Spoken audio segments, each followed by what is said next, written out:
तो ये जो सामने घर देख पा रहे हो, अच्छे से देखना। यहाँ पे जो घर का जो लाइट है ये ब्लिंक कर रहा है, जैसा एलईडी ब्लिंकिंग सर्किट होता है वैसा ही। तो यहाँ पे दोनों रूम में ही जो वाइट कलर का जो भी एलईडी है वो ब्लिंक कर रहा है, प्लस ये एक घर में नहीं, ये सब घर में हो रहा है।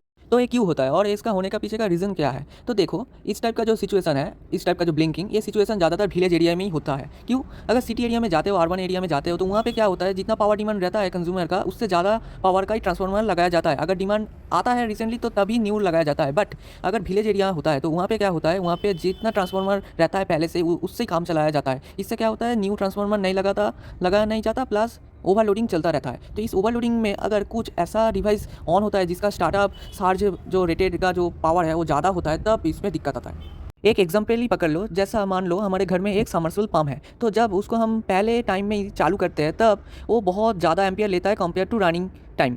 मतलब जब शुरू किया जाता है, क्योंकि वो बंद था, हम उसको फोर्स देके शुरू कर रहे हैं, उसी टाइम में थोड़ा ज़्यादा एनर्जी लगता है उसको घुमाने के लिए। जब पूरा घूमने का मोशन आ जाता है तब उतना एम्पियर नहीं लगता, उतना पावर नहीं लगता। तो ऐसा ही अगर विलेज के अंदर कोई ऐसा डिवाइस है जो बहुत दिनों तक चलाया हुआ है बट उसको रिपेयर नहीं किया, वो अगर चलता है तो वो शुरू के टाइम में बहुत एम्पियर खींचता है। तो इसी टाइम में जो हमारा ग्रिड का जो पावर है इसके ऊपर डिपेंड आता है, मतलब इसके ऊपर जो स्टेबिलिटी है वो अनस्टेबल होना स्टार्ट होता है कुछ टाइम के लिए और कुछ मिनट के लिए। इसमें फ्रीक्वेंसी भी चेंज हो सकता है और वोल्टेज का जो फ्लक्चुएशन है बहुत ज़्यादा हो सकता है। जैसा सामने का जो घर है उसको देख पाओगे, ये सब घर में ही हो रहा है, मतलब सब फेज में ही हो रहा है, तो ये एक घर का नहीं।